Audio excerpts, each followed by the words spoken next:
안녕하십니까. 자, 이번 시간 핵심 요약 강의인데, 자, 1강 처음부터 들어갑니다. 이제 우리 요약집 보시면 10페이지에 지적제도 총설부터 해서 나가도록 하겠습니다. 지적의 의의가 나와 있는데, 지적의 의의라는 것은 이제 1강 토지 등록 파트이고, 자, 의의는 국토 전반에 걸쳐 각 필지별로 토지에 관한 일정한 사항을 국가 또는 그 위임받은 기관이 지적공부에 등록하여 이를 국가 또는 지정기관에 비치 관리하는 기록을 말한다 해서 지적이란 것은 토지에 대해서 호적을 만들자 해서 만든 것이 지적의 뜻이 됩니다. 토지 호적 줄여서 지적이 만들어졌는데 이 지적이란 건 토지에 관한 사항을 등록하고 관리하겠다가 지적의 큰 목적이 됩니다. 모든 토지의 경우는 지적법에 저촉을 받게 되어 있고 반대로 건물의 경우는 건축법 적용을 받아서 토지는 지적법, 건물은 건축법으로서 이원화 체계로 관리가 들어갑니다. 지적을 실시하게 되면 발생하는 기능이 정해지는데 여러 가지 기능 중에서 하나만 이해하시면 돼요. 첫 번째 토지 등기 기초가 가장 중요 기능이 됩니다.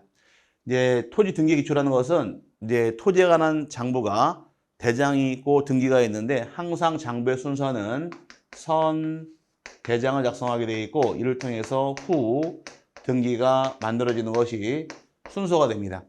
그럼 등기부를 만들기 위해서 전제 조건은 대장이 만들어진 다음에 등기부를 개설하는 것이 순서가 되므로 여기 가장 중요한 기능이 첫 번째 기능으로 정해져 있고요. 이거 말고도 과세의 기준, 토지 평가의 기준, 거래의 기준, 토지 이용계 기초 또는 주소표 기준이 나와 있지만 다른 건 다 그냥 한번 읽어보시되 첫 번째 기능, 등기 기초가 가장 중요한 것이어서 장부의 순서는 항상 선대장 후 등기 순으로 만들어지더라. 요것만 이해해서 넘어가시면 충분합니다.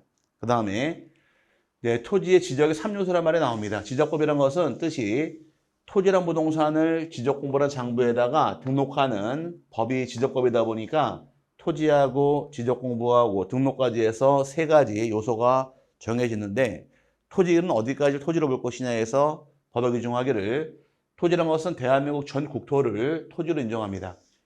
전 국토의 개념이란 것은 어디까지 볼 것이냐. 우리 헌법에 규정하기를 대한민국 영토라는 것은 한반도와 그 부속도서를 영토로 규정하고 있다 보니까 해면 위에 있는 전 국토가 토지로서 인정이 됩니다. 그럼 토지이냐 아니냐 기준이란 건 다른 것이 아니라 바다이냐 아니냐 중심으로 해서 토지를 나누게 됩니다. 해면 위에 있는 전 국토의 경우는 무조건 등록을 다 해라. 대상 토지가 만들어진 것이고 이 모든 토지의 경우 등록하는 장부를 지적공부라고 부르는데 지적공부의 경우는 법에서 8개를 규정을 합니다. 먼저 대장이라고 칭하는 것이 4개가 있어서 토지대장, 임야대장, 공유지연명부, 대지권 등록부라는 장부가 있고 도면의 경우는 지적도와 임야도, 그 다음에 경계점자 앞에 등록부하고 정보처리, 시스템까지 해서 8개가 지적공부로서 정해집니다. 종류 외우는 것이 아니라 나중에 뒤에 하나씩 배우게 돼 있으니까 암기하지 마시고 그냥 한번 읽어보는 차원으로 넘어가시되 하나 참고할 것은 대장이 몇 개가 있느냐. 대장이라는 것은 4개가 존재한다 해서 토지대장의 토, 임야대장의 임, 공유지연명부의 공, 대지권 등록부에 대해서 토, 임, 공, 대 4개를 대장이라고 부릅니다. 대장은 몇 개가 있더라? 4개 말씀하셔야죠. 시작. 토, 임, 공, 대 4개를 대장이라고 부릅니다.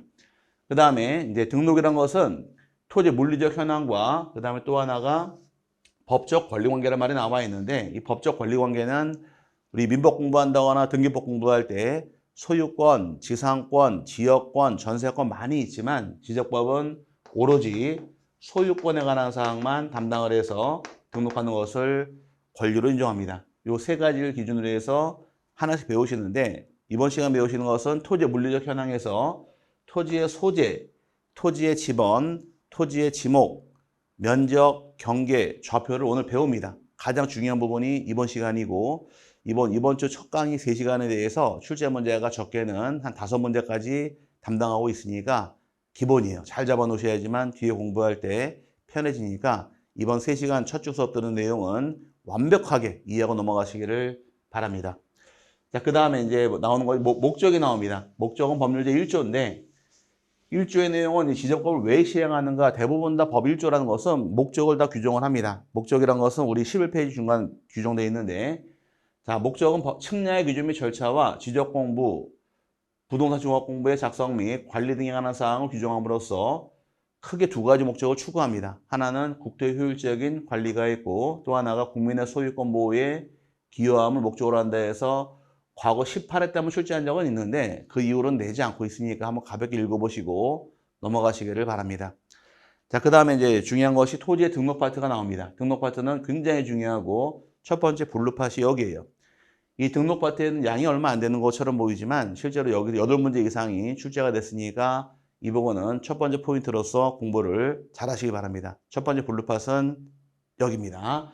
자, 먼저 토지에 등록해서 국토교통부 장관은 모든 토지를 필지마다 토지의 소재, 지번, 지목, 면적, 경계 또는 좌표 등을 조사 측량하여 지적공부에 등록해야 한다 해서 최초로 등록함에 있어서는 누가 등록할 것이냐. 최초 등록은 국토교통부 장관이 등록하게 되어 있으며 대상 토지의 경우는 모든 토지를 대상으로 등록하는 것이 대상 토지가 됩니다. 그럼 등록한 다음에 그 이후 문제예요. 등록한 다음에 지적공부에 등록하는 지번, 지목, 면적, 경계 또는 좌표는 토지 이동이 있을 때에는 토지 소유자의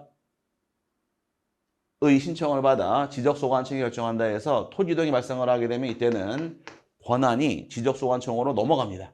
그래서 서로 다르다 보니까 이 부분이 출제에서 3번 나왔습니다.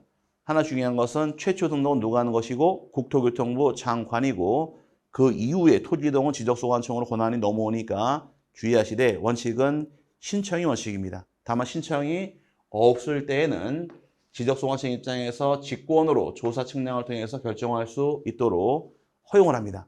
그럼 항상 공부할 때는 다른 부분이 있습니다. 그 다른 부분이 출제하는 하나의 포인트가 되니까 이해하시는데 최초 등록은 누가 하는 것이냐? 국토교통부 장관이고 그 다음에 그 이후에 토지의 이동은 지적소관청으로 권한이 넘어오니까 이 두 가지 비교해서 세분하고 넘어가실 부분이며 또 신청이 없어 직권으로 갈 경우에 직권 등록 절차가 규정하고 있습니다. 이 부분도 여러 번 나왔는데 직권으로 함에 있어서 수립하는 계획이 존재합니다. 어떤 계획 수립할 것이냐가 32회 시험의 기출문제예요. 직권으로 할 경우는 토지이동 현황조사 계획을 수립을 하게 됩니다. 그래서 기출문제 32회 시험에서 지적소관청 입장에서 토지 소유자 신청이 없어서 직권으로 토지이동을 조사 측량하고자 할 때 수립하는 계획을 무엇이라 하느냐 대놓고 물어봤습니다. 답은 토지이동 현황조사 계획이 답이 됐고 이 계획을 수립함에 있어서 어떻게 수립할 것이냐가 33회 기출문제로 출제가 됩니다. 이 토지이동 현황조사 계획은 원칙은 해당 시, 군, 구별로 수립하는 것이 원칙이래 부득이할 당시에는 예외적으로 읍면동 단위 수립도 가능하므로 32회 시험, 33회 시험에서 여기서만 연타로 2번 나왔으니까 굉장히 중요한 부분이 되고요. 그 다음에 계획을 세웠으면 그 다음 절차가 이 계획에 따라서 조사가 들어갑니다. 조사했으면 조사한 내용을 적어야겠네요. 저거 어디에 적을까? 토지이동 조사부에 기재해서 조사부를 작성하는 것이 다음 절차가 될 것이고 조사부 내용대로 지적공부를 정리하기 위해서 지적소관청 내에서 작성하는 것이 토지이동 정리 결의서가 작성이 될 것이며 이를 토대로 지적을 정리하게 되면 모든 것이 끝나게 됩니다. 이 부분은 우리 교재 11페이지 나와 있는데 양은 얼마 안 되는데 여기서만 8문제 이상을 출제한 부분이 이 부분이니까 이 부분은 첫 번째 블루파트로서 공부를 잘하고 넘어가시기를 바랍니다. 굉장히 중요합니다. 자, 그 다음에 12페이지 넘어가시게 되면 이제 지적법의 주요 이념고르입니다. 이 지적법의 경우는 이제 여기도 가볍게 볼 부분인데 3대 이념, 5대 이념들로 나눠져 있는데 먼저 지적법을 실시하면서 토지에 관한 사항을 정하면 어떻게 정할 것이냐 이념이 첫 번째 이념이 가장 중요합니다. 지적 국정주의에서 토지에 관한 사항은 국가만이 결정한다라고 정한 것이 국정주의예요. 토지의 소재, 지번, 지목, 면적, 경계 또는 좌표의 경우 결정 권한은 국가에게 있습니다. 지적 국정주의이고 이럴 수밖에 없는 이유가 만약에 토지 소유자가 결정해라 라고 권한이 넘어오게 되면 여러분이 토지 소유자이시고 여러분 토지에 대해서 지목 결정을 여러분이 하셔라. 그럼 지목 뭘로 결정하실래요? 여러분 다 대 그럴 줄 알았습니다. 왜 대로 갑니까? 비싸서. 그럼 대가 왜 비쌀까요? 집을 짓고 뭐 사용할 수 있어서? 아니죠. 그 목적이 아니라 대로 가는 이유는 가격 결정할 때 우리 학교로 배울 때 가격은 3가지 요소가 있습니다. 하나는 당 재화의 효용성이 얼마큼 있느냐, 그 다음 유효 수요가 얼마큼 있느냐, 가치가 얼마큼 있느냐, 수요가 이걸 따져 유효 수요. 그래서 효용성, 그 다음에 또 하나가 유효, 수요, 그 다음에 또 유효, 유의라 해서 상대적 희소성을 따지게 됩니다. 가장 중요한 건 희소 가치죠. 희소 가치가 있어야지만 가격이 비싼 겁니다. 우리 문화재 같은 경우에 이 가격이 얼마입니까 막 나올 때 어떤 문화재는 되게 오래된 거지만 가격이 싼 것도 있고 어떤 건 얼마 안 되지만 가격이 굉장히 비싼 게 있어요. 왜 이런 차이가 발생할까? 일반적으로 오래된 것들이 더 비쌀 것이라 추측을 하는데 그렇지 않죠. 왜? 희소 가치 때문에 그래. 희소성 때문에. 오래됐다 할지라도 똑같은 물건이 많이 있다가 희소 가치가 떨어지니까 가격은 떨어질 수밖에 없지만 얼마 안 된 문화재라 할지라도 희소 가치가 있을 때에는 가격은 높을 수밖에 없는 겁니다. 대란 땅이 비싼 이유는 희소 가치 때문에 그래요. 우리나라 전국토에 대해서 대란 토지 면적은 얼마 안 됩니다. 굉장히 작아요. 그럼 대란 토지 면적이 얼마나 될까? 약 한 3% 미만으로 보시면 맞을 것 같아요. 이렇게 말씀드리면 나 안 믿더라고. 이 대가 다 넓은 게 대인데 3%밖에 안 됩니까? 말씀하시는데 제가 한마디만 딱 하면 그때 가서 아하 그럽니다. 우리나라 전 국토의 70%가 임야예요. 산이잖아요. 그럼 70%에서 산 떼내고 남은 30% 가지고 먹고 살아야죠. 전 만들고 탑 만들고 과수원 만들고 공원 만들고 뭐 이것저것 다 띄고 나니까 실제로 남는 건 얼마 안 됩니다. 이런 가치가 얼마 안 되게 희소 가치가 있다 보니까 가격이 비싼 것뿐인 거지 전부 다 대가 돼버리게 되면 가격은 곤두박질 거예요. 수요 공급 원칙에 의해서 어쨌든 간에 그런 문제가 발생할 수 있다 보니까 국가가 결정할 수밖에 없단 말이 만들어진 것이고 국가가 결정했으면 결정한 사항을 어떻게 하셔라? 등록하게 됩니다. 등록하는 것을 지적 형식이라고 쓰는 것이에요. 등기법의 경우는 형식주의다. 매매계약, 법률행위 체결했으면 등기해라 형식이듯이 지적법은 등록하는 것을 형식이라고 쓴 것이고요.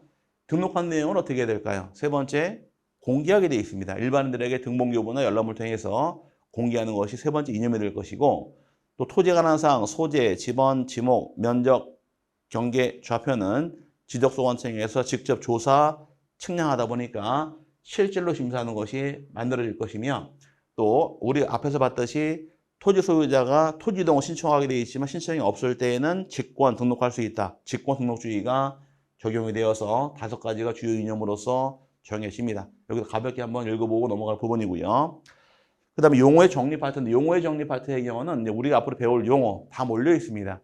기본적으로 용어를 알아야지 법을 알기 시작하는 거예요. 뭐 어려운 내용은 아니에요. 한번 가볍게 읽어보는 차원으로 공부하도록 하겠습니다. 먼저 지적 공부 몇 개가 있더라? 8개 있더라. 지적 공부란 토지대장, 임야대장, 공유지연명부, 대지권 등록부, 지적도, 임야도 및 경계점, 좌표 등록부 등 지적 측량 등을 통하여 조사된 토지의 표시와 해당 토지의 소유자 등을 기록한 대장 및 도면을 말한다 규정하는데 괄호 안에 정보 처리 시스템을 통하여 기록 저장된 것을 포함한다 해서 8가지를 지적 공부라고 칭하게 됩니다. 그 다음에 연속 지적도. 연속 지적도란 지적 측량을 하지 아니하고 전산화된 지적도 및 임야도 파일을 이용하여 도면상 경계점들을 연결하여 작성한 도면으로서 측량에 활용할 수 없는 도면을 말한다. 연속 지적도란 것은 이제 여러 개의 지적도를 모아놓은 걸 의미하는데 쉽게 얘기해서 자 하나의 필지가 존재합니다. 하나의 필지가 존재하고 있는데 도면이 5번 도면, 6번 도면이 있어요. 지적도가 5번 지적도, 6번 지적도가 있는데 여기는 5번 지적도만 여기 하나의 필지가 5번 땅 대가 실려 있습니다. 그럼 5번 땅 대 확인하고 싶은 경우는 5번 지적도만 떼게 되면 확인할 수가 있는데 문제는 필지가 이렇게 해서 10번 대란 토지가 이렇게 걸쳐 있는 경우가 존재합니다. 하나의 토지가 한 장 도면 나와 있는 것이 아니라 2장에 걸쳐 있는 경우가 있어요. 그럼 이 토지 확인하고 싶은 경우는 옛날에는 5번 지적도, 6번 지적도 2장을 떼서 붙여서 확인했는데 지금은 같이 떼져 버립니다. 같이 떼서 주는 것을 뭐라고 부르더라? 얘를 연속 지적도라고 부르는 것이 이 뜻이에요. 그럼 옛날처럼 2장을 떼서 붙여볼 필요는 없게 돼 있으니까 훨씬 민원 처리상 좋아진 겁니다. 그럼 단 주의할 점이 작게 확 축소해서 떼줍니다. 왜 2장을 하나로 묶어야 되니까. 그러다 보니까 요거는 토지 경계점 확인하고 떼준 거에 불과한 거지 측량하러 준 것이 아니어서 중요한 것은 측량에 활용할 수 없는 도면을 말한다 해서 26회 시험에 한번 출제한 적이 있게 됩니다. 26회 문제에서 출제하기를 다음 중 지적 측량 대상으로 볼 수 없는 것은 출제하고 연속 지적도에 의해서 경계봉어 측량을 실시하는 경우로 말이 나왔어요. 연속 지적도 측량에 활용할 수 없는 것이니까 답이 된 적이 있으므로 요거 주의해서 세분하시길 부분이고요. 근데 두 번째 부동산 종합 공부란 나오는데 토지의 표시와 소유자에 관한 사항, 건축물의 표시와 소유자에 관한 사항, 토지 이용 및 규제에 관한 사항, 부동산의 가격에 관한 사항 등 부동산에 관한 종합정보를 정보관리 체계를 통하여 기록, 저장한 것을 말한다 해서 우리나라가 2014년부터 토지와 건물에 관계되어 있는 모든 내용을 통합해서 등록하도록 만든 장부가 바로 부동산 종합공부가 처음 만들어집니다. 이거 뒤에 가서 자세히 배울 테니까 한번 가볍게 뜻 읽어보시고, 그 다음에 지적소관청. 지적소관청이라 하면 지적공부를 관리하는 특별자치시장, 그 다음에 내려와서 군수 또는 구청장을 말한다 해서 지적소관청은 지적사무를 담당하는 소속관청을 의미하되 시장, 군수, 구청장을 지적소관청이라고 부릅니다. 지적소관청 몇 명이 있느냐? 크게 3명이 있는 거예요. 한 명은 시장, 군수, 구청장을 지적소관청이라고 부릅니다. 자, 그 다음에 이제 세 번째 용어의 경우는 토지의 표시인데 굉장히 중요합니다. 토지의 표시라 하면 지적공부에 토지의 소재, 지번, 지목, 면적, 경계 또는 좌표를 등록한 것을 말한다 해서 토지 표시는 암기하시기 바랍니다. 토지 표시는 6개가 정해지는데 소재, 지번, 지목, 면적, 경계, 좌표 어떻게든 기억하셔야 돼요. 소지, 지면, 경자 외워도 상관이 없고 뭐 지지소, 좌경면 외워도 관계될 게 없으니까 편한 대로 암기하시되 토지 표시라는 것은 몇 가지가 있더라? 6가지. 소재, 지번, 지목, 면적, 경계, 좌표까지를 토지 표시라고 부릅니다. 그 다음에 이제 필지란 말이 나와요. 필지라 하면 대통령령이 정하는 바에 의하여 구획되는 토지의 등록 단위를 말한다 해서 토지의 단위가 바로 필지가 됩니다. 사람의 경우는 1명, 2명 된 단위가 있듯이 토지의 경우는 한 필지, 두 필지가 단위로서 정해지니까 토지의 단위가 바로 필지로서 정해집니다. 그 다음에 5번의 경우 지번. 지번이라 하면 필지에 부여하여 지적공부에 등록한 번호를 말한다. 다 사람한테 주어지는 것이 이름이 부여가 되듯이 토지의 경우도 이름 역할하는 것이 지번입니다. 사람은 이름으로 구별하듯이 토지에는 지번으로 구별한다 해서 필지마다 붙이는 번호가 지번이에요. 그 다음에 지번부여 지역. 지번부여 지역이라 하면 지번을 부여하는 단위 지역으로서 동리 또는 이에 준하는 지역을 말한다 해서 지번을 부여할 당시에는 도시지역은 동단위, 군지역은 리단위로 해서 지번을 부여하는 것이 지번부여 지역으로서 정해집니다. 동리, 이에 준하는 지역을 무엇이라고 부르느냐? 지번부여 지역이라고 부르고요. 그 다음에 7번째 지목. 지목이라 하면 토지의 주된 용도에 따라 토지의 종류를 구분하여 지적공부에 등록한 것을 말한다. 자, 지목 결정할 당시에는 어떻게 결정하느냐? 용도별로 지목을 정해서 분류한 기준이 지목이 됩니다. 여기를 과거의 기출문제에서 지목이라면 토지의 주된 지형에 따라, 지형이 아니고 토지의 주된 성질에 따라 틀린 말이에요. 지목은 용도별로 정하게 되어 있으니까 주된 용도만 체크하시면 됩니다. 그 다음에 8번의 경우 지적 측량. 지적 측량이란 토지를 지적공부에 등록하거나 지적공부에 등록된 경계점을 지상에 복원하기 위하여 필지의 경계 또는 좌표와 면적을 정하는 측량을 말하며 지적 확정 측량 및 지적 재조사 측량을 포함한다 해서 측량을 실시를 하게 되면 얻는 성과가 3가지입니다. 측량을 통해서 얻는 것은 경계를 구할 수 있고 좌표를 구할 수 있고 면적 구하는 것이 측량의 목적이에요. 앞으로 공부할 때 측량 실시합니다. 얻는 거 몇 가지 있습니까? 3가지입니다. 경계, 좌표, 면적은 측량을 통해서 결정한다 해서 요거 잡고 넘어가실 부분이고요. 또 지적 확정 측량 굉장히 중요합니다. 지적학 끝날 때까지 매일 나오는 용어니까 자꾸 넘어가셔야 돼요. 지적 확정 측량이란 도시개발 사업 등이란 것은 토지와 관계되어 있는 모든 사업을 얘기합니다. 등에 따른 사업이 끝나 토지 표시를 새로 정하기 위하여 실시하는 지적 측량을 말한다 해서 개발 사업 등이 시행이 된 경우에 실시하는 측량을 무엇이라고 부르느냐? 지적 확정 측량이라고 부릅니다. 그 다음에 지적 재조사 측량이란 지적 재조사에 관한 특별법에 따른 지적 재조사 사업에 따라 토지 표시를 새로 정하기 위하여 실시하는 지적 측량을 말한다 해서 지적을 재조사할 때 측량한다 해서 지적 재조사 측량이 실시가 됩니다. 어려운 용어 아니고요.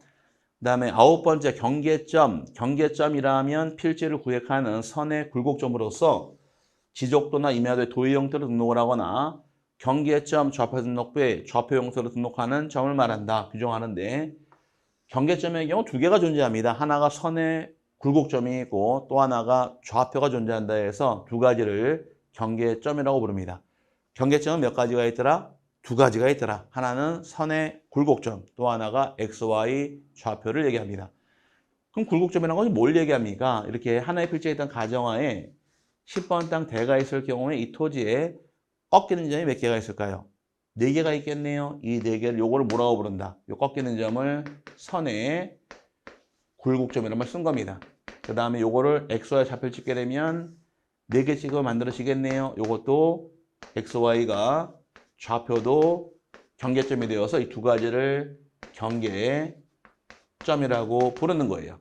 경계점은 선의 굴곡점하고 좌표를 말한다. 이렇게 이해하고 넘어가시고 경계점 만든 이유가 왜 만들었느냐? 그 다음 용어 경계 때문에 그럽니다. 경계 보니까 자 경계라 하면 필지별로 경계점들을 직선으로 연결하여 지적공부에 등록한 선을 말한다 규정하는데 자 선의 굴곡점이 이렇게 존재할 경우 이 4개를 연결해서 만들어진 선이 있게 됩니다. 이 선이 바로 경계예요. 경계이고 그 다음에 좌표도 경계점일 경우에 좌표를 연결을 하게 되면 만들어지는 선이 만들어집니다.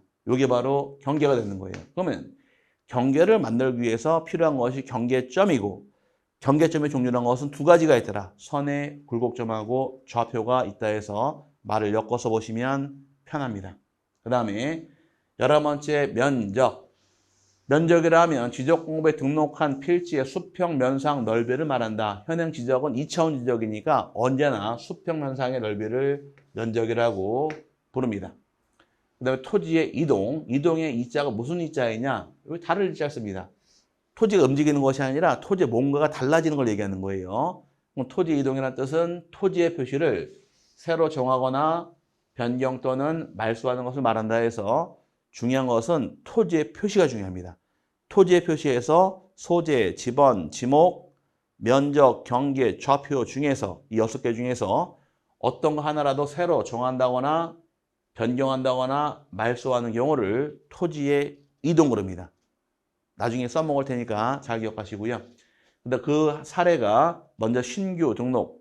신규 등록이라 하면 새로이 조성된 토지 및 등록이 누락되어 있는 토지를 지적공부에 등록하는 것을 말한다 해서 토지를 최초로 등록하는 경우를 말 그대로 신규 등록으로 합니다. 어려운 내용은 아니고 14번 등록 전환 중요합니다. 용어가 생소해서 등록 전환이라는 얘기는 임야대장, 임야도에 등록한 토지를 토지대장 및 지적도에 옮겨 등록하는 것을 말한다 해서 등록을 바꿀 때 등록 전환인데 장부의 순서가 맞아야 돼요. 어디에서 어디로 넘어가느냐? 임야대장, 임야도에서 토지대장과 지적도로 넘어온다 해서 등록 전환을 4글자로 줄이게 되면 임토지 순으로 바뀌는 경우를 등록 전환이라는 말 사용을 하고 거꾸로 가는 경우 없으니까 등록 전환은 4글자로 줄여서 임토지를 얘기한다 해서 세분하고 넘어가시면 됩니다. 15번의 경우 분할. 분할이라 하면 지적공부에 등록된 하나의 필지를 두 필지 이상으로 나누어 등록하는 것을 말한다. 어려운 내용 없고요. 16번의 경우 합병. 합병이라 하면 지적공부에 등록된 두 필지 이상을 하나의 필지로 합하여 등록하는 것을 말한다. 이것도 어려운 내용은 없습니다. 17번의 경우 지목 변경. 지목 변경이라 하면 지적공부에 등록된 지목을 다른 지목으로 바꾸어 등록하는 것을 말한다. 여기도 어려운 내용은 없네요. 그 다음에 18번의 경우 축척 변경. 쬐끔은 중요합니다.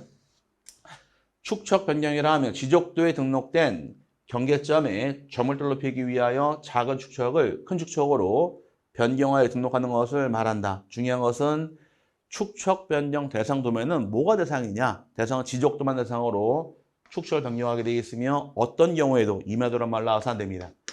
임야도 대상이 아니니까 주의하시고 지적도를 작은 축척에서 큰 거로 바꿀 때 축척 변경이라는 말 사용을 하고 임야도란 말 들어가서 안 되니까 주의해서 정리하시기를 바랍니다. 여기까지가 용어 정리로서 쭉 설명을 드렸고 한번 꼭 읽어보시되 과거의 용어 정리 쪽에도 문제가 출제를 잘했습니다. 하지만 지금은 잘 내지 않는다 할지라도 우리 공부하면서 한 번씩 다룰 용어니까 꼭 한번 읽어보시고 넘어가실 부분이고요. 자, 그 다음에 토지 등록에 있어서 가장 기본적인 단위가 필지다 보니까 그 다음 페이지 넘어가시면 14페이지에 등록 단위 필지가 나옵니다. 자, 필지란 것은 한 해 등록 단위인 토지인데 한 해 필지 대기에 조건이 있어요. 조건은 6가지 성립 요건에 충족을 할 경우에 한 해 필지라고 부릅니다. 먼저 필지가 성립하기 위한 조건의 경우는 지번 부여 지역이 동일할 걸 요해요. 이 말 뜻은 동이나 리가 같을 때 한 해 필지로 옵니다. 동과 리가 다른 경우는 한 해 필지로 볼 수 없다 해서 이 기본적으로 지번 부여 지역 동과 리가 동일할 것. 두 번째의 경우는 소유자가 동일해야 됩니다. 세 번째 용도, 다른 말로 지목도 동일할 경우 한 해 필지로 인정할 것이고 지반도 연접되어 있어야 돼요. 이 말 뜻은 한 해 필지가 존재하고 있다가 5번 땅 전이 있었는데 이 가운데로 도로가 뻥 뚫려버립니다. 도로가 뚫려버리게 되면 이 5번 땅 전이 도로에 의해서 집안이 단절돼 버립니다. 이럴 경우는 이쪽에 있는 토지와 이쪽 한 해 필지로 볼 수는 없다가 되어서 집안도 연접되어 있을 경우에 한 해 필지로 볼 수 있는 것이며 축척이 또 동일해야 될 것이고 등기 여부 동일할 때 한 해 필지로 인정합니다. 등기 여부 동일하는 얘기는 등기가 돼 있어야 한다, 돼 있지 않아야 한다. 뭘 의미할까요? 등기가 돼 있어야 한다. 그게 아닙니다. 잘못 해석하신 거예요. 등기가 돼 있으면 돼 있는 것도 한 해 필지이고 미등기도 한 해 필지로 인정하게 돼 있는데 등기된 토지와 미등기를 같이 일필지로 볼 수는 없다가 됩니다. 등기된 것도 한 해 필지, 미등기도 한 해 필지 따로따로 인정하는 것이지 같이 볼 수 없다 해서 등기 여부가 동일할 걸 이걸 얘기하는 겁니다. 등기된 것만 따지는 거 아니에요. 별로 어렵지 않죠? 이거 시험에 나올까요? 죽어도 안 나옵니다. 죽어도 안 나오는데 언제 한번 써먹느냐? 합병할 때 한번 써먹어요. 합병이란 것은 두 필지 이상을 한 해 필지 합칠 때 합병이라는 말 쓰는데 합병을 위해서 넘어야 될 사안이 10가지 넘어가야 됩니다. 그중 6개가 이거예요. 나중에 합병 제한사유 배울 때 똑같이 나옵니다. 그때 한번 써먹을 수 있으니까 가볍게 잡아놓으시면 활용할 수 있으므로 참고가 넘어가실 부분이고 그 다음에 이 6개 요건 충족할 때 한 해 필지로 본다. 그럼 만약에 용도가 다른 경우 한 해 필지로 볼 수 있을까? 용도가 다른 경우, 즉 지목이 다른 경우 한 해 필지로 볼 수는 없다가 됩니다. 성립 요건에 깨졌으니까. 하지만 한 해 필지로 보기 위해서 만든 것이 바로 하단부에 나오는 양입지가 만들어집니다. 양입지란 것은 이제 20회 때 한번 기출한 적이 있는데 20회 때 한번 출제한 적이 있고 그동안은 출제하지 않고 있지만 한번 요긴하게 써먹긴 해요.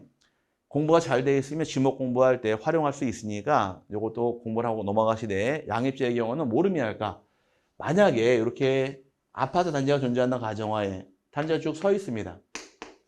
이 일대 지목은 전부 다 대예요. 근데 단지 안에 보니까 입주민들 단위라고 만든 도로가 존재합니다. 단지 내 도로. 이건 분명히 외관상 도로예요. 도로이지만 지적도를 떼보게 되면 도로로 나오는 것이 아니라 전부 다 대로 편입되어 있습니다. 도로로 보지 않고 대로 편입할 때 이 편입하는 조그만 땅을 무엇이라 부르느냐? 얘가 바로 양입지가 됩니다.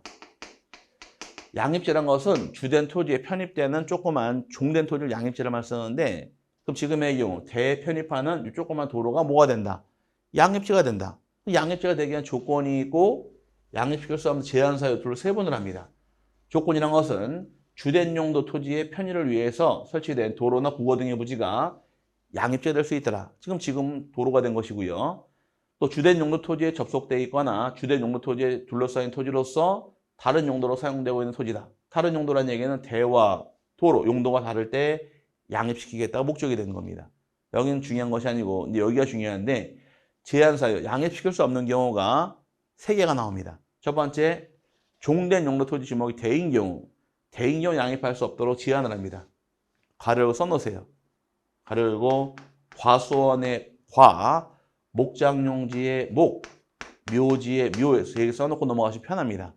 과수원 안에 있는 주거용 건축물의 부지는 무조건 대로 분류하게 되어 있으며 과수원으로 인정하지 않습니다. 목장용지 안에 주거용 건축물의 부지도 별도의 지목 대로 분류하게 되어 있고 양입할 수 없는 것이고 묘지 안에 건축물의 부지도 대로 분류하게 되어 있으며 양입하지 않습니다. 그래서 대가 되어서 양입할 수 없는 것이 3개가 나온다. 과수원, 목장, 묘지 요건 요긴하게 써먹을 것이고요. 두 번째, 종된 용도 토지 면적이 주된 용도 토지 면적의 10%를 초과하는 경우 양입할 수 없더라. 그 얼마까지 양입하느냐? 10%까지만 양입하게 됩니다. 예를 들어서 3,000제곱미터가 있더라. 3,000제곱미터 안에 300은 10%인가요? 그렇죠. 그럼 양입이 됩니다. 하지만 301의 경우는 10% 초과했죠. 이건 별도의 필지로 규정이 됩니다.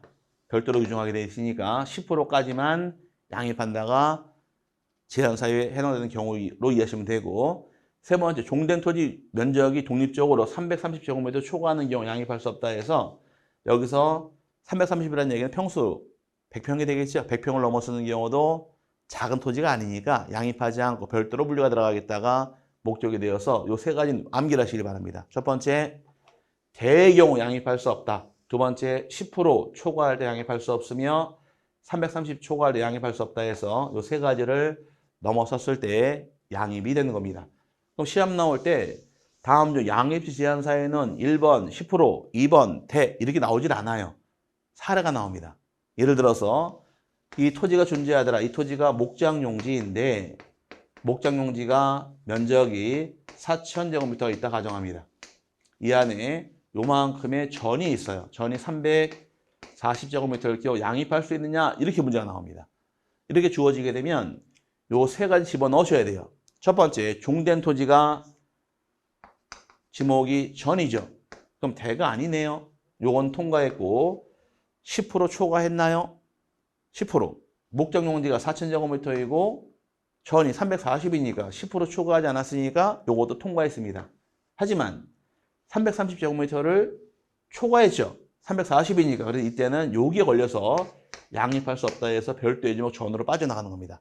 이런 식의 문제가 끌고 들어오기 때문에 요 세 가지를 기억하시고 적용시킬 줄 아느냐가 기출문제 패턴이니까 이렇게 응용해서 풀 수 있으면 양입제에 대해서 정리가 끝납니다. 양입제란 것은 편입하는 종된 토지다 기억하시고 양입 못 시키는 경우가 몇 가지가 있더라? 세 가지.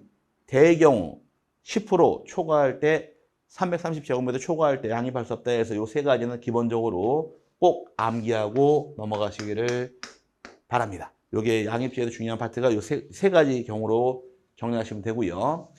이제 필지가 끝났으니까 이제 중요한 그 다음 토지 표시사항 지번으로 넘어갑니다. 지번의 경우는 이제 등록사항 중 첫 번째가 나오는데 14페이지에 지번이 나옵니다. 우리 페이지 요약집 14페이지입니다. 자, 지번이란 것은 누가 부여할 것이고 어떻게 부여할 것이냐 이 부분을 이제 물어보는데 최근에 29회 때 기출을 합니다. 그러고 나서 좀 쉬고 있는데 문제는 지번을 공부하시게 되면 뒤에 가서 토지동 배울 때 그때 같이 엮어 출제를 하다 보니까 기본적으로 지번은 외워 놓으셔야 돼요. 어쩔 수가 없습니다. 지번은 암기하시면 답이 똑 떨어지는데 암기하지 않게 되면 막 헷갈립니다. 이게 맞나 저게 맞나 헷갈리니까 지번은 기본적으로 암기하고 넘어갈 부분이에요. 지번은 누가 부여할 것이냐? 지번은 지적소관청에 부여합니다. 지적소관청에서 지번 부여 지역별로 부여하되 북서에서 남동으로 진행하도록 부여하는 것이 진행 방향이 됩니다. 요거 기억하고 넘어가시고 지번을 표기함에 있어서 지번은 원칙은 아랍의 숫자로 표기하는 것이 원칙이 됩니다. 하지만 다만 임야대장과 임야도에 등록한 토지의 경우는 지번 숫자 앞에 산자가 붙습니다. 이 말 뜻은 일반적으로 지번의 경우는 10번 또는 11로 부여하는 것이 원칙이에요. 하지만 임야대장과 임야도의 경우는 산 10번 또는 산 11번으로 표기해서 이렇게 아랍의 숫자 앞에 한글 산자가 붙는 것이 임야대장과 임야도니까 이렇게 구별하고 넘어가시면 될 부분이고 지번의 구성에 있어서 지번은 본번과 부번으로 구성하되 본번과 부번 사이에 짝대기 표시로서 연결을 합니다. 이 경우 짝대기 표시는 읽을 때 의라고 읽는 것이 내용이어서 표시는 뭘로 하느냐 짝대기로 하게 되어 있고 읽을 때는 의로 읽는다 구별하시기 바랍니다. 기출문제 출제하기를 자 지번 본번과 부번을 구성하되 본번과 부번 사이에 짝대기 또는 의로 표시한다라고 출제한 것이 기출문제예요. 이 말이 맞는 지문 틀린 지문 어서 보긴 본 것 같습니다. 근데 이 지문은 틀린 지문이에요. 짝대기는 표시하는 것이고 의는 읽는 겁니다. 그럼 요거는 표시하는 게 아니니까 틀린 지문이 되어서 출제한 적이 있으니까 구별하기 위해서 표시는 뭘로 하실 것? 짝대기로 하실 것. 읽을 때는 의로 읽는다 해서 두 가지 비교해서 세분하고 넘어가시기를 바랍니다. 이 부분은 대통령령이 되어서 시험에 참 잘 나옵니다. 지문상. 자, 그 다음에 이제 토지의 지번부여 기준에서 여러분 교재 보시니까 15페이지에 뭐 부여 단위에 따른 분류 여기는 한번 읽어보세요. 거의 출제하지 않으니까 한번 가볍게 읽어보시고 하단부에 지번부여 기준에서 나갑니다. 먼저 신규 등록과 등록 전환인데 이 부분은 대부분 암기를 하시기 바랍니다. 자, 신규 등록전환시의 경우는 해당 지번 부여 지역 내 인접한 토지 본번에 부번을 붙여 부여하는 것이 원칙이 됩니다. 그럼 인접한 토지 본번에 부번 줘라. 이 말 뜻이 무엇이냐? 예를 들어서 이렇게 토지가 있다 가정합니다. 요만큼의 토지가 존재해서 요만큼은 매립을 했어요. 매립지가 발생했을 경우에 이 매립지 지번을 새롭게 부여하게 되어 있습니다. 이거 어떻게 부여할 것이냐? 이 문제가 발생하는데 이때는 인접한 토지 본번에 부번을 부여해라. 이 말은 이 땅과 인접한 땅을 먼저 찾습니다. 인접한 땅이 이렇게 존재한다 가정을 하고 세 필지가 5번, 6번, 7번이 있더라. 그럼 이 땅 지번이 몇 번이냐가 문제입니다. 8번 줄 수 없어요. 8번 옆에 있으니까. 근데 흘러가면 지번이 쭉 부여가 되어 있으니까 함부로 막 줄 수 없습니다. 그럼 지번의 기능이란 것은 토지 위치를 파악할 수 있어야 됩니다. 그러다 보니까 인접한 토지가 3개가 있을 경우에 가장 빠른 본번, 5번이 빠르네요. 본번, 5번에 부번을 줘라. 5의 1로 가는 것이 원칙입니다. 그럼 5의 1을 줬다는 얘기는 5번 땅 옆에 위치하고 있다고 파악할 수 있겠네요. 그래서 지번으로 토지를 찾아가야 되니까 위치 파악이 용이하게 하기 위해서 인접한 토지 본번에 부번 줘라가 원칙이 됩니다. 이게 원칙이에요. 근데 문제는 다만 다음의 경우에는 최종 본번 다음 순번부터 본번으로 부여할 수 있도록 예외가 만들어집니다. 여기는 할 수 있다 규정이지 의무 규정은 아닙니다. 그럼 최종 본번 다음 번호부터 본번만 부여할 수 있는 예외 규정이 3개가 나옵니다. 첫 번째, 대상 토지가 해당 지번 부여 지역 안에 최종 지번 토지와 인접해 있는 경우로 말이 나오는데 예를 들어서 지번이 5, 6, 7 막 돌아오다가 맨 마지막 700번이 여기 제일 마지막 최종 지번이에요. 이 지역 내 막 돌다가 뺑글뺑글 돌아오다가 맨 마지막 700번에 걸려 있습니다. 최종 지번이라는 얘기는 사용한 끝지번이라는 얘기고 사용 안 한 것은 701번이 있다는 얘기예요. 그러면 원칙은 인접한 토지 본번 5회를 주는 것이 원칙인데 부번 줘서 이런 경우는 최종 지번 옆에 붙어 있더라. 그럼 이런 경우는 701번 줄 수도 있다가 됩니다. 왜? 따져볼게요. 그럼 5회를 주는 경우도 위치 파악이 가능하고 700회를 줘도 700번 옆에 또 위치 파악이 가능해요. 둘 다 지번의 기능은 당합니다. 근데 지번을 표기하고 관리할 때 본번, 부번 어떤 게 더 깨끗하고 좋을까? 그렇죠. 본번이 깨끗합니다. 이럴 땐 701번을 줄 수도 있다 해서 최종 지번 토지 인접해 있는 경우 이때는 본번만 부여할 수 있도록 예외가 만들어진다가 첫 번째 예외 규정이고 두 번째는 대상 토지가 이미 등록한 토지와 멀리 떨어져 있어서 등록된 토지 본번에 부번을 부여하는 것이 불합리한 경우로 말이 나옵니다. 멀리 떨어져 있는 경우도 있는데 이 말 뜻은 자 이번에는 등록할 토지가 바다 한가운데 조그만 섬이 발견됐습니다. 이 섬 지번 부여함에 있어서 인접지가 멀어요? 가까워요? 멀리 떨어져 있어요. 여기도 5회를 주게 되면 위치 파악이 안 됩니다. 이럴 때는 그냥 깨끗하게 본번만 부여할 수 있도록 예외가 만들어진 것이고 또 여러 필지가 되는 경우도 필지 여러 개일 경우는 5회 1, 5회 2, 5회 3 복잡해지니까 깨끗하게 본번만 줄 수 있도록 예외가 만들어지므로 본번만 부여할 수 있는 예외 규정 몇 가지가 있느냐? 3개가 존재합니다. 하나는 최종 지번 토지와 인접해 있는 경우, 두 번째는 거리상으로 멀리 떨어져 있는 경우, 세 번째 여러 필지의 경우는 요 3가지 지문이 나오게 되면 본번만 부여할 수 있다가 되니까 꼭 주의해서 세분하시기 바랍니다. 그 다음에 이제 두 번째 보게 되면 분할이에요.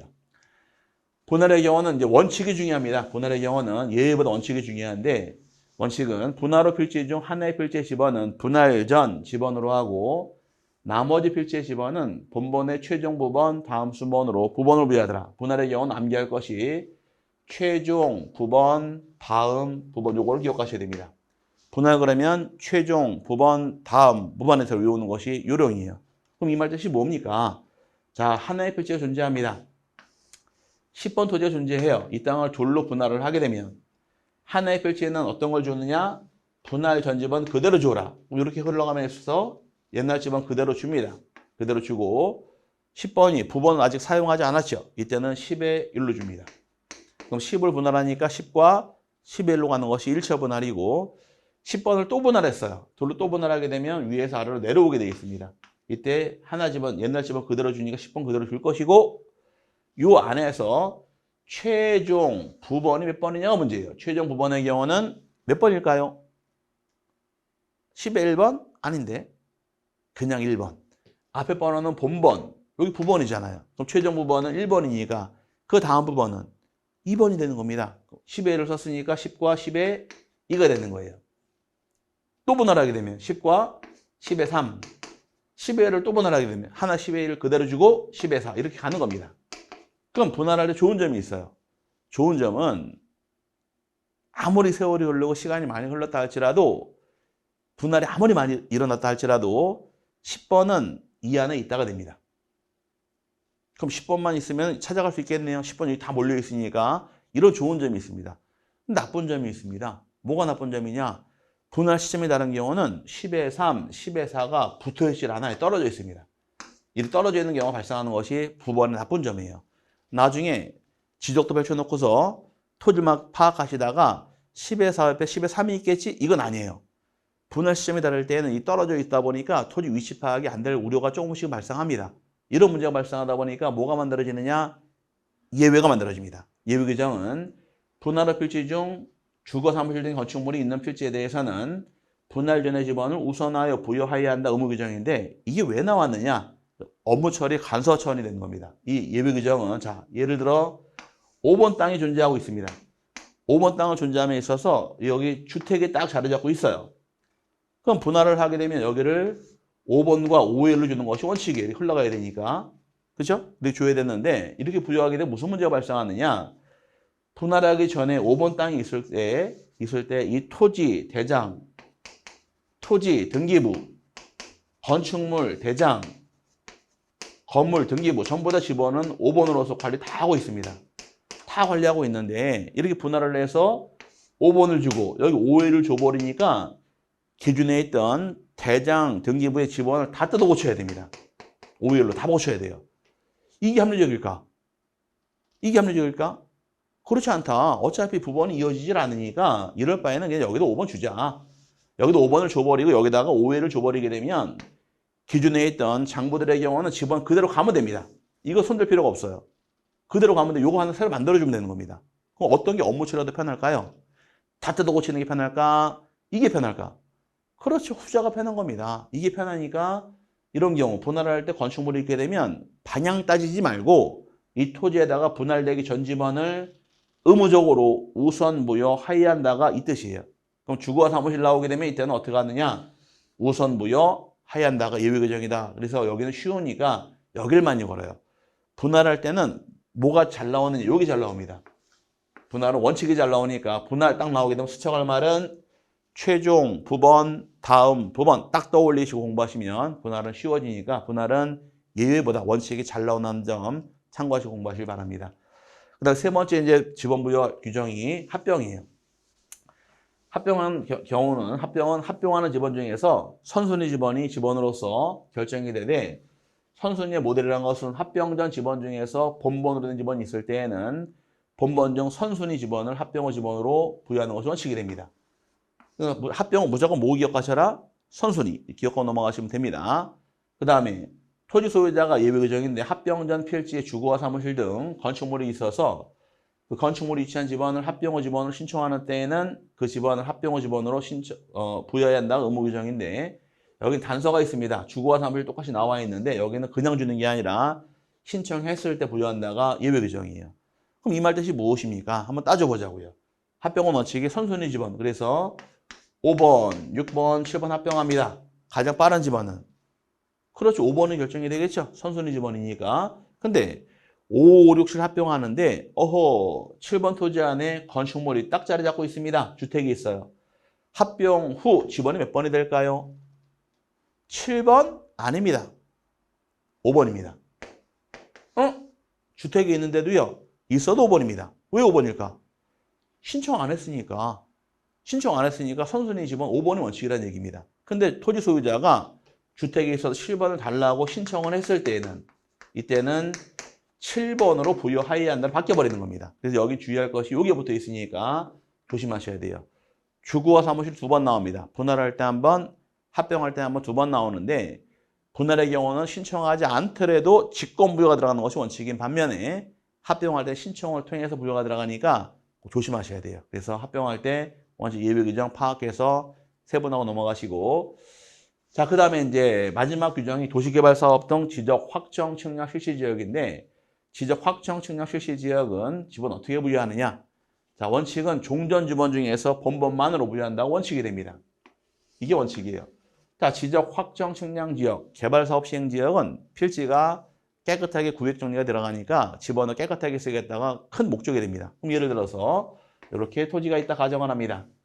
이런 토지가 존재한다 가정을 하는데, 이런 토지가 5번, 6번, 7번, 5의 1번, 6의 1번, 7의 1번에서 이렇게 필지가 존재하는 가정하에 개발 사업을 해서 예쁘장하게 도로를 뚫은 다음에 구획 정리했습니다. 이렇게 개발이 된 경우에 지번 깨끗하게 부여한다. 그럼 어떻게 부여할 것이냐? 종전지번 중 본번만 쓰겠다가 원칙입니다. 본번이 몇 개가 있습니까? 3개가 있습니다. 5번, 6번, 7번을 사용할 수가 있지만 9번은 전부 다 없어집니다. 결번시켜버려요. 다 없어집니다. 그러다 보니까 이제 쓸 지번 3개가 남았는데, 문제는 하지만 다음의 경우는 제외가 된다. 사용할 수 없는 게 2개가 나옵니다. 하나는 지적 확정 측량을 실시한 지역 안에 종전의 지번과 지적 확정 측량을 실시한 지역 밖에 있는 본번이 같은 지번이 있을 때 그 지번 사용할 수 없다. 사업 시행적 안과 밖의 지번 사용할 수 없더라. 이 말 뜻은 사업 시행령 내에도 5번이 있고 밖에도 5번이 발생했습니다. 똑같은 지번 2개가 발생했어요. 이런 경우는 중번이 발생했단 말 쓰는데, 지번은 사람에 부여하다 보니까 똑같은 지번 2개가 발생 우려가 있습니다. 이때는 하나가 무조건 없어져야 돼요. 어떤 거 없을까? 밖에는 사업 시행했나요? 사업 시행 안 했죠. 바뀐 거 아무것도 없죠. 밖에 쓰라고 놔두고 안에서 이 지번 사용하지 않습니다. 그래서 5번 지번 없애겠다는 뜻이고, 왜 안과 밖에 걸쳐 있으니까 밖에 쓰라고 놔두고 안에서 안 쓰는 겁니다. 여기 제외되는 것이며, 또 하나가 지적 확정 측량을 실시한 지역의 경계에 걸쳐 있는 지번 사용할 수 없더라. 그럼 예를 들어서 쓸 지번 6번, 7번 2개가 남았는데, 문제 7번 토지가 이게 하나의 필지가 아니라 이게 하나의 필지입니다. 하나의 토지 중 경계에 걸쳐버렸어요. 이럴 경우는 사업 시행적 안과 밖은 하나의 필지로 성립할 수가 없기 때문에 토지를 분할을 해서 밖에 7번 그대로 주고 안에서 이 집은 사용하지 않습니다. 그럼 7번도 사용할 수 없다가 되는 거예요. 그럼 5번은 왜 사용할 수 없느냐? 지번이 2개가 중복해 있으니까 하나 없애겠다는 뜻이고, 또 7번 쓸 수 없는 것은 경계에 걸친 지번은 1필지가 될 수 없으니까 못 쓴다는 얘기입니다. 근데 2개는 제외시키니까 쓸 지번 몇 개 남았나요?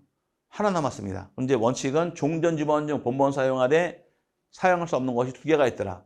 사업 시행적 안과 밖에 동일한 번호 사용할 수 없고 경계에 걸친 지번 사용할 수 없더라. 그러다 보니까 쓸 지번이 부족합니다. 사용할 지번 몇 개 남았나요? 하나 남았습니다. 부여할 토지 지번은 도로 빼고 6개가 필요해요. 그러면 부여할 수 있는 종전 지번의 숫자 6번 지번 1개가 나와 있고, 새로 부여할 지번의 숫자 6개가 필요합니다. 그럼 어떤 게 더 많나요? 새로 부여할 게 많죠? 종전 지번이 더 적네요.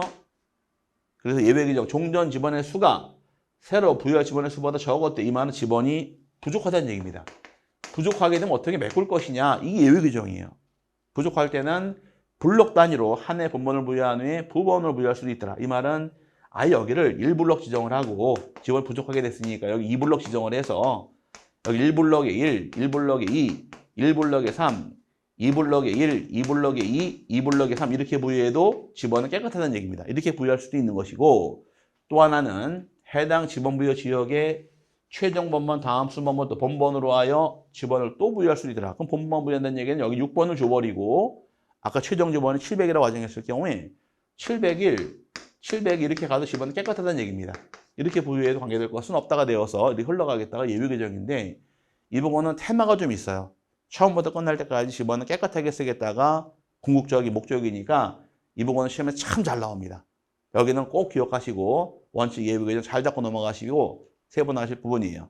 이거로 끝날 것이 아니라 이 지적 확정 측량 실시 지역은 이 지번 부여 방법을 준용을 해서 똑같이 부여하는 경우가 3개가 존재합니다. 이 방법을 따라가는 경우가 3개인데, 요건 설명드렸죠. 그 다음에 이제 준용 규정이 중요한 거예요. 준용 규정의 경우는 3개가 존재하는데, 첫 번째 지번을 변경할 때가 있고, 두 번째 행정구 개편을 통해서 지번을 새로 부여하는 경우도 있고, 축척을 변경할 당시에도 지적 확정 측량 실시 지역을 준용한다 해서 여기서만 시험에 한 4번 나온 것 같아요. 자, 지적 확정 측량 실시 지역 준용하는 경우 몇 가지가 있더라? 3가지. 첫 번째 지번 변경, 또 하나가 행정구역 개편, 세 번째가 축척 변경할 당시에는 지번 어떻게 부여하느냐? 지적 확정 측량 실시 지역을 준용한다 해서 반드시 암기하셔야 되고요. 또 두 번 나왔던 것이 도시개발 사업 시행 지역은 사업이 끝난 이후에 지번 부여가 원칙이지만 입주민의 편의를 위해서 사업 시행자가 공사 준공 전에 지번을 미리 부여 신청을 할 때에는 어떻게 부여할 것이냐? 공사 준공 전의 경우는 사업 계획도에 따라서 지번을 미리 부여할 수 있도록 허용을 합니다. 요건 시험에 두 번 나온 것이니까 참고하시길 바라요. 여기 27회 기출 문제, 얘가 28회 기출 문제에서 연타로 쭉 나온 이 부분입니다. 지적 확정 측량 실시 지역 중요하니까 세 번 잘해서 정리하고 넘어가실 부분이고, 이제 지번의 마지막인데 지번의 경우는 누가 부여하는 지적 소관청이 부여했습니다. 하지만 지번이 순차적으로 이어지지 않을 당시에는 지번을 변경할 수가 있어요. 그럼 지번을 변경할 때 어떻게 변경할 것이냐? 여기 절차와 방법만 기억하시면 됩니다. 지번은 지적 소관청이 변경함에 있어서는 시도지사나 대도시장의 승인을 받고 변경을 합니다. 승인을 신청할 때는 이제 대상 토지에 대해서 소재, 지번, 지목, 면적, 소유권에 관한 사항을 상세히 기재한 다음에 승인 신청이 들어가게 되면 승인 여부 통지받고 변경하게 되어 있는데, 그럼 지번을 어떻게 부여할 것이냐? 방법만 기억하시면 돼요. 금방 배웠듯이 지적 확정 측량 실시 지역을 준용을 합니다. 그 지번 변경이란 말이 나오게 되면 두 개만 이해하시면 돼요. 첫 번째, 절차상에서 누구 승인받아라? 시도지사나 대도시시장의 승인을 받는다. 요거 하나 기억하시고, 지번 어떻게 부여합니까? 지적 확정 측량 실시 지역을 준용한다. 요거만 딱 기억하고 넘어가시면 이 부분은 정리가 끝납니다. 여기까지 지번에 관한 설명을 드렸는데, 이번 시간 배우신 사항, 용어 정의, 쬐끔은 중요하고요. 토지의 등록, 굉장히 중요합니다. 토지 등록하고 양입지하고 지번까지 이 세 군데는 확실하게 잡고 넘어가시길 바라고 이번 시간 여기서 강의 마치도록 하겠습니다. 다음 시간은 이제 지목부터 나가도록 하고요. 이제 지번은 이렇게 마무리를 했고, 다음 시간은 지목부터 해서 또 정리하도록 하겠습니다. 이번 시간 배우신 내용 꼭 복습하시고요. 다음 시간에 다시 뵙겠습니다. 감사합니다.